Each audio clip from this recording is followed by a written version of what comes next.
Bonjour, je me présente, je m'appelle David Roger, je suis directeur et fondateur d'un cabinet de conseil et de formation qui s'appelle By Your Way. Alors By Your Way est un cabinet de conseil qui a intégré le GEM en octobre 2019.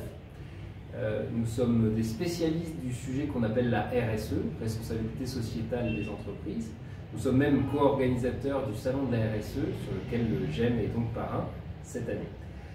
Alors la RSE à Madagascar, nous l'avons vu sous un angle divers puisque nous sommes présents en Europe, depuis où la RSE est née au début des années 2000. Nous sommes présents en Afrique de l'Ouest, nous naviguons aussi en Afrique du Nord, dans l'océan Indien, et donc nous voyons différentes expressions de ce qu'on appelle la RSE.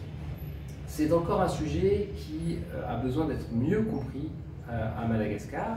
Et c'est en ce sens-là, en partageant aussi les convictions de la présidence du GEM, que nous avons intégré le GEM et nous avons, par mon intermédiaire, intégré même la Commission de développement durable et éthique des affaires, dont je suis vice-président.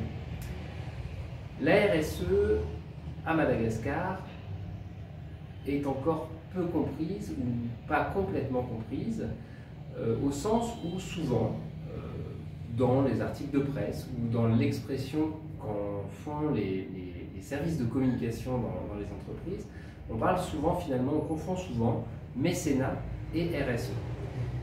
Du même coup, on a tendance, nous, à utiliser de moins en moins la terminologie RSE et on utilise par exemple une terminologie comme la performance globale, sociale et environnementale, qui est une notion que moi j'ai retrouvée dans un autre mouvement dont je fais partie, qui est le Centre des jeunes dirigeants et qui est présent à Madagascar et qui porte aussi cette vision-là. Parce qu'on parle de performance d'entreprise. Il faut savoir que le sujet même du mécénat, par exemple, ne fait partie que d'une petite frange de la RSE, des sujets qu'on aborde en termes de RSE. On dit qu'il y a 7 grands sujets en termes de RSE.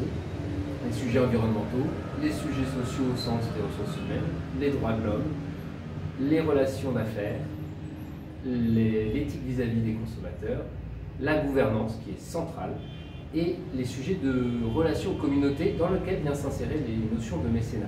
Donc vous voyez que c'est une petite partie. On parle aussi souvent de l'environnement, mais qui n'est que 1/7 de cette grande famille des sujets liés à la RSE. Et c'est avant tout un sujet de stratégie d'entreprise qui peut se diffuser dans le management, comme dans les produits et dans les services. On peut même imaginer de nouveaux services en lien avec les enjeux que nous connaissons, sociaux ou environnementaux. Il y a un très bon terreau à Madagascar pour faire évoluer les sujets de RSE. Beaucoup d'entrepreneurs et de dirigeants sont engagés socialement, environnementalement.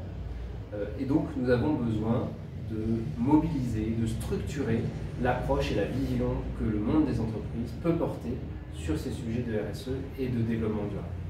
Souvent, je le dis à des dirigeants d'entreprise, la RSE, les sujets de développement durable à Madagascar, on le vit au quotidien. Il suffit de sortir de son bureau, de sortir de sa maison, de traverser Tananarive ou d'autres régions, et en milieu rural comme en milieu urbain, nous voyons tous les enjeux sociaux environnementaux. Et la seule question à se poser dans ce cas-là, c'est dans le rôle que j'ai en tant qu'entreprise, dans les produits et services que je propose, dans la vie de mon entreprise, à quel niveau je peux contribuer et comment contribuer. Voilà.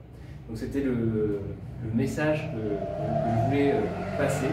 Et au sein de la Commission de développement durable et éthique des affaires, c'est le message qu'on va porter aussi dans les prochaines années.